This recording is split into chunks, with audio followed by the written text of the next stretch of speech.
Much as I hate fucking Walmart, just me reading the story puts me really on a fucking Walmart fucking protest. Walmart has put into effect that basically they're getting rid of all their greeters, and disabled workers are worried about it.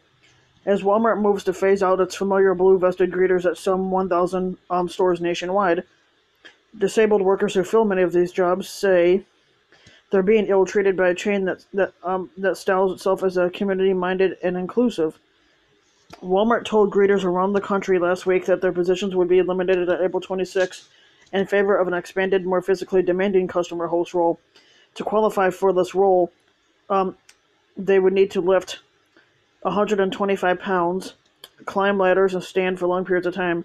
So if you're a full-time worker, you got to stand on end for 8 hours, and this is a concern to people that work there with cerebral palsy, spinal bifida, and other physical disabilities, because cerebral palsy affects the way you work.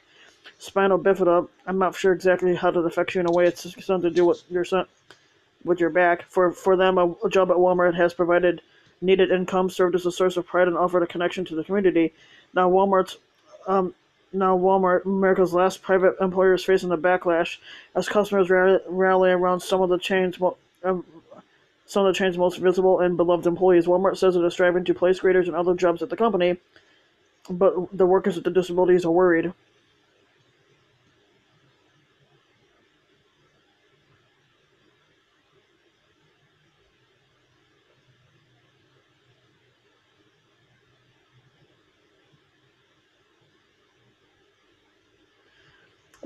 Donnie Fagnano, 56, who has worked at Walmart for more than 22 years, said he cried when a manager at the store in Lewisburg, Pennsylvania, called him into the office last week and told him his job was going away. He says, "I like working," he said.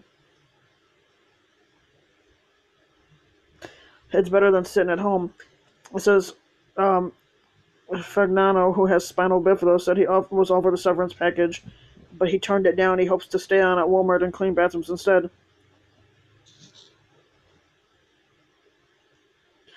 One of the oldest workers that works at Walmart, Teresa Sowers, said she's an 82-year-old greeter with heart failure, said she desperately needs her Walmart job to help pay for her medicine and mortgage. Sowers of Stuart, Florida, who's worked for the chain for more than 20 years, said her manager told her they had no other openings suited to her ability. "I've never thought they would do this. I feel like I'm thrown to the wolves," Sowers said. Her sister-in-law, Cecilia, who was even more blunt, says they've done her wrong. They've done her absolutely wrong. They just don't like the handicapped.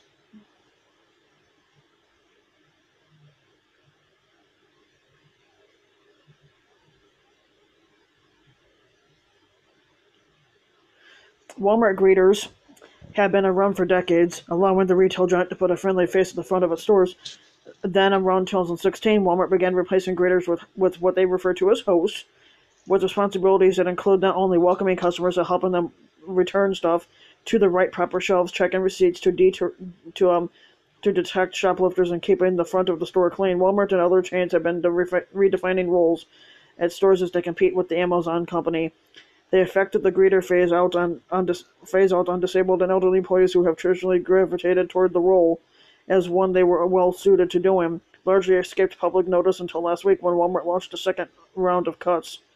As word spread, first on social media and then in local and national news outlets, outraged customers began calling Walmart to complain. Tens of thousands of people signed petitions. Facebook groups sprang up with names like Team Adam and Save Leslie. A second-grade class in California wrote letters to Walmart CEO on behalf of Adam.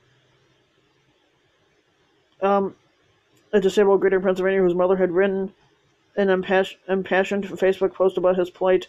Walmart said it has offered another job to Catlin. In Galena, Illinois, hundreds of customers plan to attend an appreciation parade for Ashley Powell on her last day of work as a greeter. "I love it, and I think I've touched a lot of people," said Powell, 34, she's got what they call an intellectual disability. She once rescued a 3-year-old boy who wandered into the parking lot and led him back to his parents at checkout. In Vancouver, Washington, John Combs, 42, who has cerebral palsy, was devastated and then angered by his impending job loss. It had taken his family 5 years to find him a job he could do. and he loved to work coming up with nicknames for all his coworkers.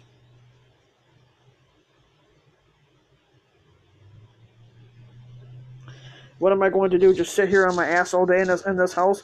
That's what I'm going to do. Combs asked his sister and guardian, Rachel Wasser.